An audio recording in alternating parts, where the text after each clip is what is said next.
1,039 sold out. The fight of the night was Aldana versus Rosa. The performance of the nights were Shamil, Lipsky, and Emmett.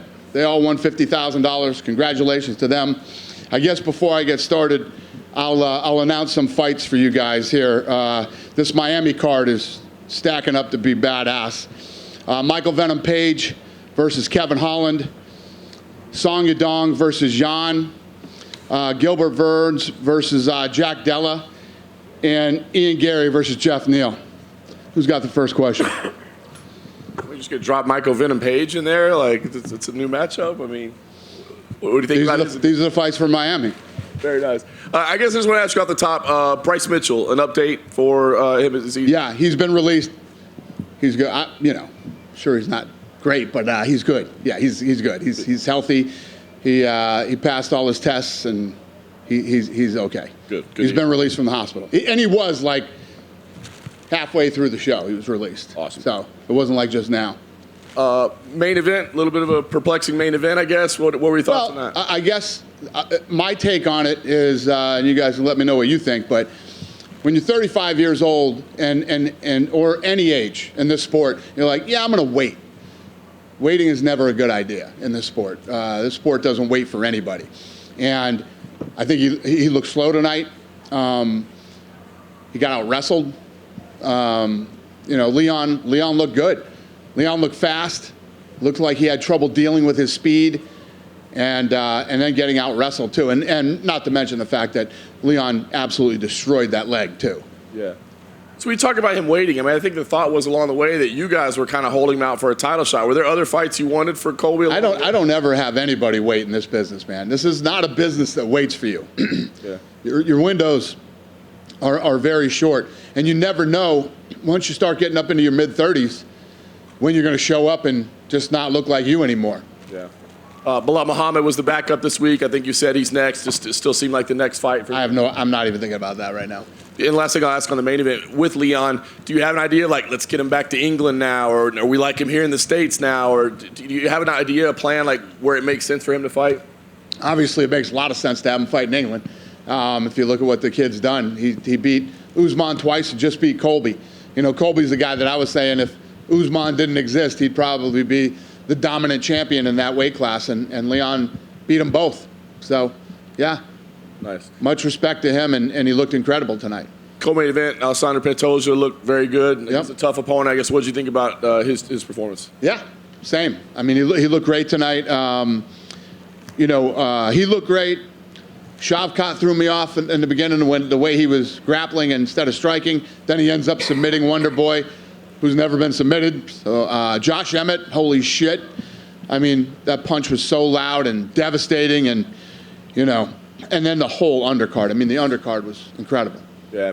The last thing I asked about flyweight, we got Brandon Moreno and Amir Albazi coming up. Do you kind of look at that as a number one contender fight now? What's the question? Brandon Moreno and Amir Albazi. Yeah. Do you look at that as a number one contender fight? Probably. And then last thing for me, it looked like there was a little skirmish in the crowd today between Strickland and Trickus du Plessis. I guess, what can you tell us about what happened and your thoughts on that? So what kind of an asshole sits Strickland next to du Plessis? This asshole. That's who. Yeah. I mean, you actually manually did the seating assignment for that? I do every seating assignment every week. Yeah. All right, so that's on you. Yep. Do we know fucking stupid is that? I mean, seriously. Well, I don't know what humans you can sit Strickland next to, but definitely not du Plessis. It was. I don't even know how I missed that, and yeah. So. I guess everything's good. I mean, just shit happens. Listen, and we move forward. This is the business we're in. I say it all the time. Jumped in there, told Strickland to relax, go in the back. He decided to leave, so he left the arena, and du Plessis is good. We were just literally talking to him right outside the door there. So, gentlemen, we are in the fight business, and ladies, we're in the fight business, and these are the things that happen. Dan, right here. Hi. What do you do with Tony Ferguson moving forward? Because obviously he took a lot of damage in that first round, but then he tried to fight back, and I think that's, 7 losses in a row now. I would love to see Tony retire. And what do you go with Paddy Pimblett? Obviously, Tony's popular, but like I said, he's on that kind of that skid. Do you now skyrocket him up? Well, listen, when you talk about a skid, right, you look at the guys he fought, too. And that plays a factor into it. And how did he look right up until he lost? Tonight, Tony did not. Tony tonight looked like he should retire. And a similar question, Cody Garbrandt, where you go with him. He wants to fight Davidson Figueiredo, possibly UFC 300. A lot of people saying it looks like the Cody that fought Dominic Cruz when he won the title. Cody looked damn good tonight. Yeah, he looked good. I do have to ask, I know you said that we're in the fight game and people say mean things, but did anything this week bother you at all? Absolutely. Yeah. It bothered everybody, I think. Listen, what I say is true. We're in the fight games. Lots of mean things are said. And one of the things that I really don't like is family.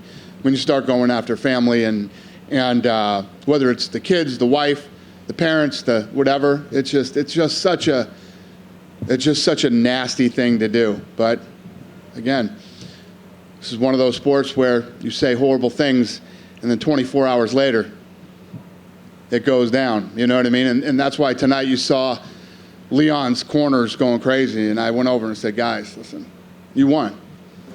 You won in the most dominant possible way to win.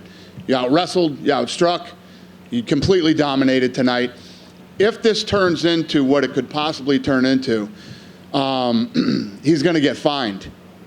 And it's not worth it. It's not worth it. You won the fight. Last one for me. Do you have to, like, when Colby brings up, Leon's murdered father, do you have to pull him aside and say, like, hey, maybe don't say stuff like that? Because Leon tried to get after Colby at that press conference you weren't at. 100%. Yeah, no, I don't ever tell anybody what to say. You know what we will say? Guys, when you go out on that stage, do not touch each other. Everybody thinks that I love when these type of things break it. No, I don't love it. And more importantly, the commission doesn't love it. And the commission is the government. So, no, we don't like this stuff, and we do everything in our power to make sure that it doesn't happen. Dana down here. With Colby and his performance tonight, obviously the time away from the cage probably was a factor, but do you think there was pressure on him, involving Trump to the level he did, wanting the belt wrapped around by him, 35 years old, potentially last title shot? Do you think maybe the pressure got to him a little bit? Yeah, I think pressure gets to everybody. I'm sure Leon had a ton of pressure. I mean, he was just talking about what he said about his father, and, the last thing you want to do is now go out and lose to that guy. All these guys deal with pressure. But Colby's been in big fights before. This isn't Colby's first rodeo. He's been in big fights, and Colby just looks slow and old tonight, in my opinion. Did Trump give his feedback on Colby's performance? No, I think everybody felt the same way. I mean, he got out-wrestled by Leon tonight. What did you make of that from Leon? Just the fact he wanted to do that as a statement. It was kind of his way of getting back at Colby for the words, right? Were you admiring that, or do you think, hey, that's a risk against a guy who could out-scramble? No, I would imagine that, if you look at Leon Edwards' last 3 fights, he's going up against 2 of the best wrestlers probably ever in the division, right? I mean, off the top of my head. And I'm sure he's been wrestling his ass off, and it really showed tonight. With the Strickland Duplessis thing, were you at least grateful that Sean asked the kids in between them to move out the way first? I didn't know that. That's awesome. And last one from me. Could you step aside so I could assault this gentleman, please? Thank you, children. Yeah, no, not good. I was bummed out there were kids at the press conference that day. You know what I mean? Yeah. Wild week. Last one from me. Just talk about MVP signing with the UFC. What you expect from him in that fight with Kevin Holland? I think it's going to be great. I mean, that's why we made that first matchup. That's a fun fight between 2 guys who let it all go. It's a good one. Hi, Dana, right here. Yep. I'm just curious, Aljamain Sterling tweeted that he had tickets tonight and that they got pulled. I'm wondering if you know anything about that. Well, they were tickets that he was with a sponsor. I don't know how they got pulled or what happened, but the team reached right out to him and he was like, yeah, never mind, I'm good, I'm going to leave. Okay. Also, it's been a while since we've talked, but the Power Slap was approved in California. I'm just wondering if there's going to be an event maybe around UFC 298? Yeah, so going into next year, you're going to see a lot of states open up in the first couple of months. We should have 5, 6, 7 states in early 24. And yes, we will start traveling around and doing events. Thank you. Thank you. Dana, right here, right in front of you. What were your thoughts on Shavkat Rakhmonov's performance tonight? Obviously, another dominant win against a tough guy. Yeah, he looked good. I was a little shocked at the grappling, pushing against the fence. I didn't see that coming. But then he ended up getting the takedown and the submission. And, the first guy to submit him. And on the opposite side of the equation, Wonder Boy, I'm just curious, where you think he goes from here. He's getting older in age, but he's still pretty competitive. He's had some wins recently. Yeah, I don't know. I mean, that's something he and his team are going to have to talk about. He's not in the same situation that I feel Tony Ferguson is in, so completely different. Then one more thing about the Strickland incident. There were some police officers that were involved kind of breaking it up. To your knowledge, was there any sort of legal issues? No. No. No. I'm sure the police got better shit to do than, two guys who are going to fight here in a month getting into a, skirmish here at a fight. And when it gets physical like that, would you ever consider fining? I'm not talking about the trash talk and stuff, but in terms of actually No. It's my job to make sure that stuff doesn't happen. If I wasn't an asshole, those two wouldn't have been sitting next to each other. It blows my mind that I let that slip. It just blows my mind. Yeah. Thanks. Dana, right back here in the middle. Mm-hmm. Hey. Right back. Dana, Brittany Palmer's last UFC event. Obviously, there's a lot of ambassadors who don't fight that are part of the UFC family. Just what are your thoughts on her run in the UFC? Yeah, her and Ariane both. So they both done their last walk, I guess you would call it, and they've been awesome, and we loved having them here, and yeah, it's all good.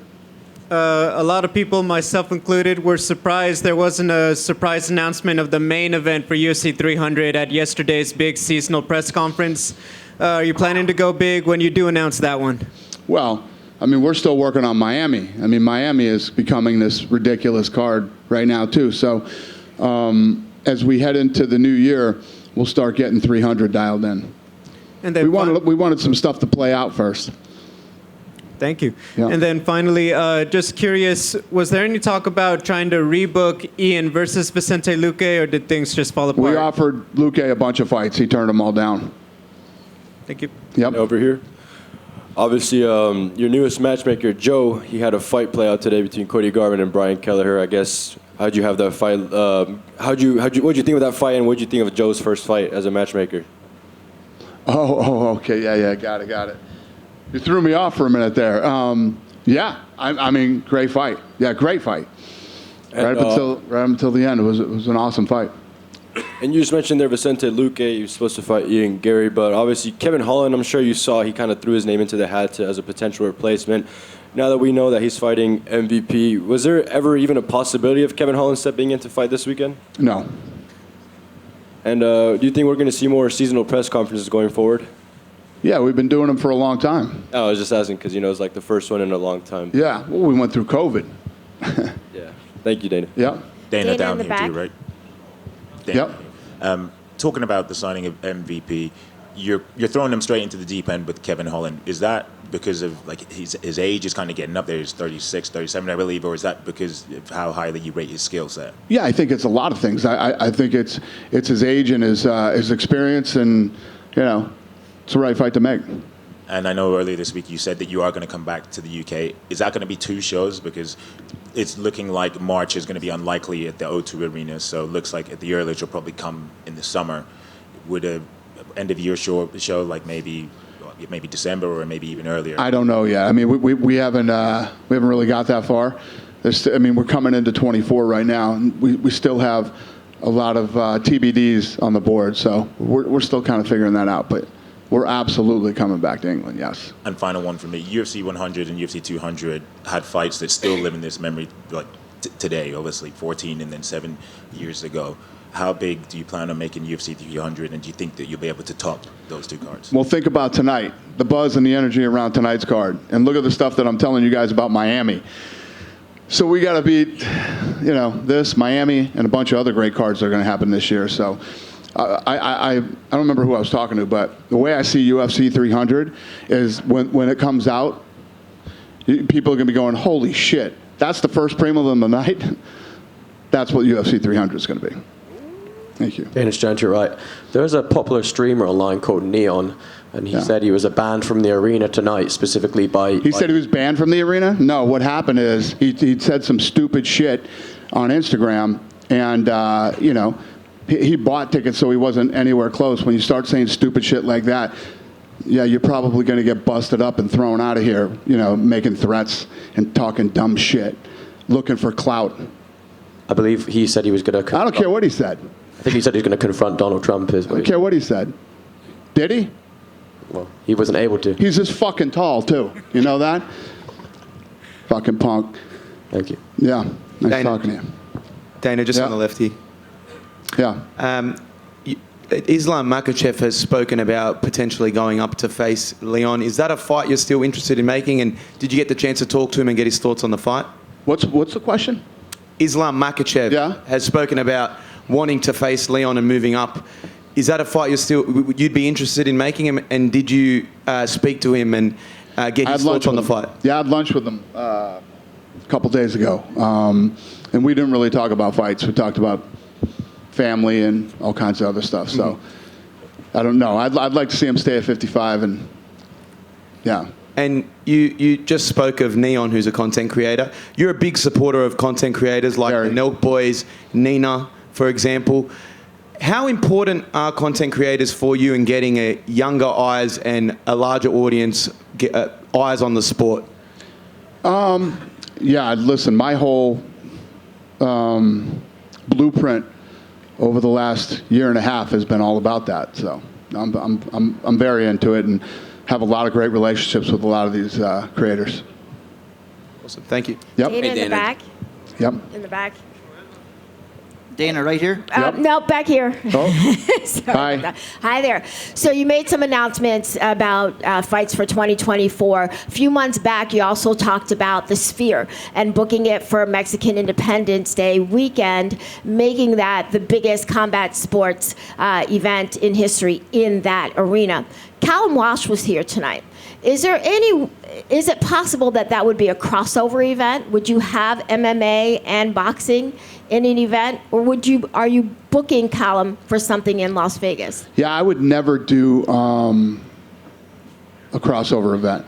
I would either do boxing or I would do MMA. And I don't know if I said it would be the biggest event ever, but it will be the best. That's what I said. It will, creatively and what we're able to do inside the Sphere, it'll be the best combat sports show you've ever seen, and definitely very unique. And then, no, I'm not planning on Callum. Callum will probably fight in Ireland next year.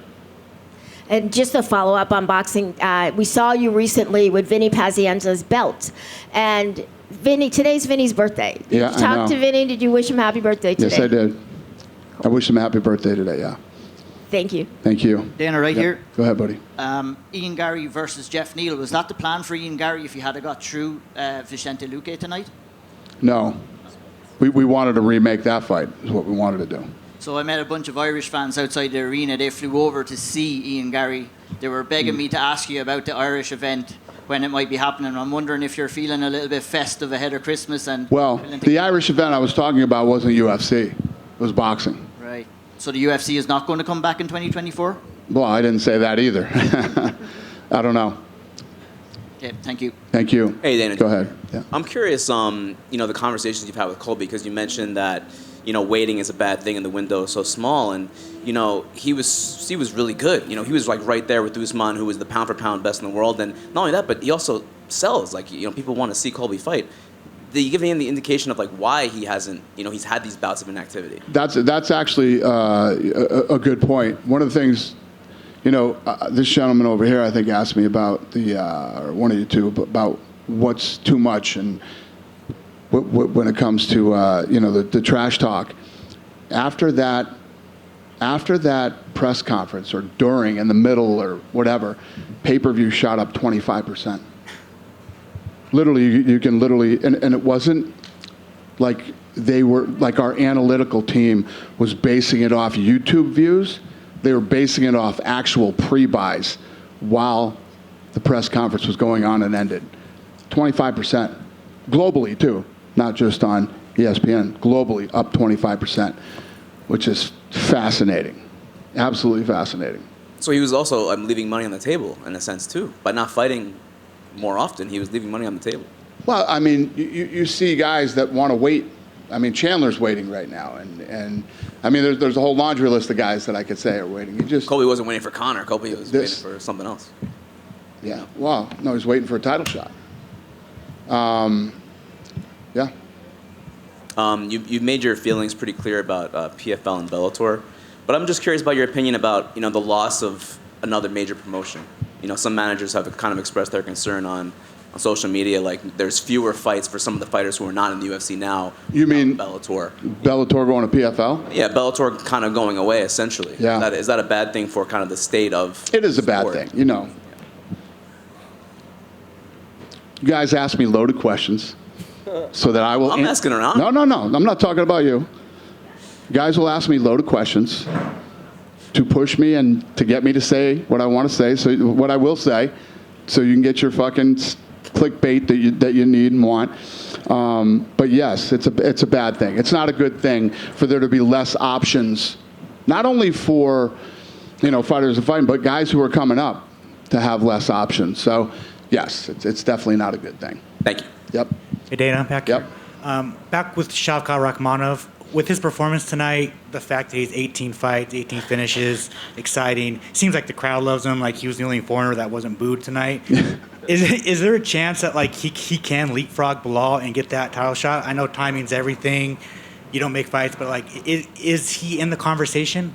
Yeah, I mean, the guy's undefeated, and everything you said is on point. Yeah, and right here, right now, I have no idea. We got to get back in the room and talk, and we're dark here for next few weeks, so we'll get a lot of shit done here through the holidays. Do you happen to know Trump's reaction to Colby's performance? Did what? Do you happen to know Trump's Well, I mean, like I said, I think he felt the way everybody felt. I mean, I don't know what you guys' opinion was, but mine was that he looked really slow. He had a hard time handling the speed. Could never really get off because of the speed, and even got out wrestled. So, he didn't voice anything. He waited till Colby spoke after the fight and wanted to hear his, his interview. But no, didn't really have much to say. Colby was saying that if he had won, Trump would have wrapped the belt around him. Is that true? No. And then finally, Do you think Secret Service can let him get up there in the middle of the octagon? And I mean, I'm pretty, definitely not. I'm pretty gullible.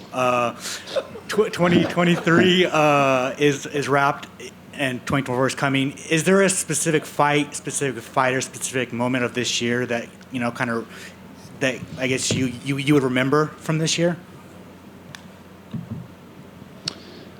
No. The problem with me is that I'm one of these guys, like you guys like to ask me lots of questions about, legacy and the past and the this and that. I don't ever really even think about the past. I'm always thinking about right here and tomorrow. I'm always looking forward. Maybe I should be a little more nostalgic and look around sometimes and think about stuff, but I don't. I'm always thinking about what's next. Thank you. Thank you. Dana, I could kind of see your take on this question kind of already, but was there like an event that you were just kind of stands out to you from being a part of this year, or is that the same answer for that one too? It's funny, man. I feel like every one of our events are always awesome. I mean, every time we go to MSG, the last Miami show was incredible. But I love the Contender Series, man. I like. We're sitting in the office, and literally everybody gets up to leave to go to the Contender Series, and I love those fights. I love that show, and I love those fights. That's like my highlight of the year, are those fights. And I like what's at stake, and that it's live, and it's right here, right now. Who are you, and what do you got? It's just everything about the Contender Series I love. For sure, yeah. Always put on great fights out there. And like you said earlier, you'd like to see Tony retire. In case he does go up to you and say, I want to continue, are you guys going to offer him another fight, or is that kind of like a let's sit down and talk about it? Yeah, listen, Tony's been an absolute warrior and a dog in this sport, and, I don't want to disrespect him by publicly talking about him retiring, but I would love to see him retire. That's really where my head's at. Dana? Yep. First of all, congrats for 2023 season. Thank you, buddy. In terms of money, like the as a business, this season, 2023 was one of the best in the UFC history. Yeah. So what continues to happen is, and when you think about COVID, right? When we came out of COVID, think about all the places that we still haven't been in years now that are still, like when we roll into Toronto, Canada again, we haven't been there in years. I haven't been there in years, that's for sure. And Toronto's always a fun spot, always great fans up there, the energy and the buzz up there, and I love the city of Toronto. So as we start to go into these other markets, let me give you an example. Ioli hits me up tonight, and he's like, hey, what's the gate? What's it going to be? And all this shit. And I told him, 9.3 million. He said, wow, I didn't realize the gate was that big or whatever. Where does that rank all time? Ranks number 15. So if you look at what's happened over the last couple of years coming out of COVID, these gates continue to go like this. I think you're going to see that in 24 too. So we go into these new territories, call them fresh territories that we haven't been in a while. Awesome. Talking about territories that are not that fresh, like Brazil. In 2023, UFC went to Brazil twice. Yep. For 2024, how many events can we expect in Brazil? I don't know that right off the top of my head either, but, obviously, how I always talk about Mexico and England, and, Brazil is a very important market that's, not only loaded with tons of fans, but tons of talent. So we're always going to be going to Brazil. Alexandre Pantoja, he was asking tonight that he told me he's going to ask you and the UFC to give him the chance to headline or maybe be the co-main event in Brazil. He wants to fight in Brazil. Do you see that happening? Do you think it's possible for the first semester in 2024? Yeah. Nice. Okay. Last two questions. Do you have any update about Charles Oliveira and Paulo Costa when they're fighting? Is there any negotiation with them both? No. Last but not least, Saudi Arabia. You were talking about that. It's going to happen, the first UFC event there, right? Saudi Arabia? Yes. What's the question about it? It's going to happen, the first UFC event over there, right? Yeah. So, since it's the first, and can we expect like something huge, like maybe, even though it's a You talking about the card? Will the card be great? Yes, going to put together a badass card for Saudi Arabia. Even though it's not a pay-per-view, can we expect like a title shot headlining? It's a great question. It's the first time we've ever been to Saudi Arabia. Obviously, those guys operate at a very high level, and we will bring a not typical fight night to Saudi Arabia. Dana. This has to be the best audio we've ever had in this press conference, in this tent. There's no helicopters right now. Elliot. Well, there's some fucking machine. I can hear everybody here, and I can't hear anything ever. This is incredible. Me, yeah. Even you. Well, I understand you. This is unbelievable. Yes. Dana, down here to your right. Yeah. You talked about new territories, and every time I speak, I always ask you about UFC Africa. I know that's something that you said that's going to be a bucket list thing for you. Yeah, it's super important to me. Can you provide any? So here's the thing when we talk about UFC Africa, right? Dreykus, he's South African. So there's this whole thing about, well, if you go to South Africa, you're not really going to Africa. You know what I mean? But if the guy who ends up being the guy is from South Africa, then we would probably start in South Africa. And then that my long-term goal is to really plant some roots there, like we're doing in Mexico, like we did in China, like we're going to do in other spots too, and start pumping out young talent from that country. And obviously you mentioned South Africa there. What other countries have you earmarked as potential locations? Well, we've talked about Nigeria. You know what I mean? We've talked about, what was the two? There was Nigeria, Rwanda were the two places that we're talking. Dana. So the three places, South Africa, Nigeria, and Rwanda. Wonderboy walked out with Jack Black and Tenacious D Gang. Any chance more of the same from fighters if they propose the idea to you?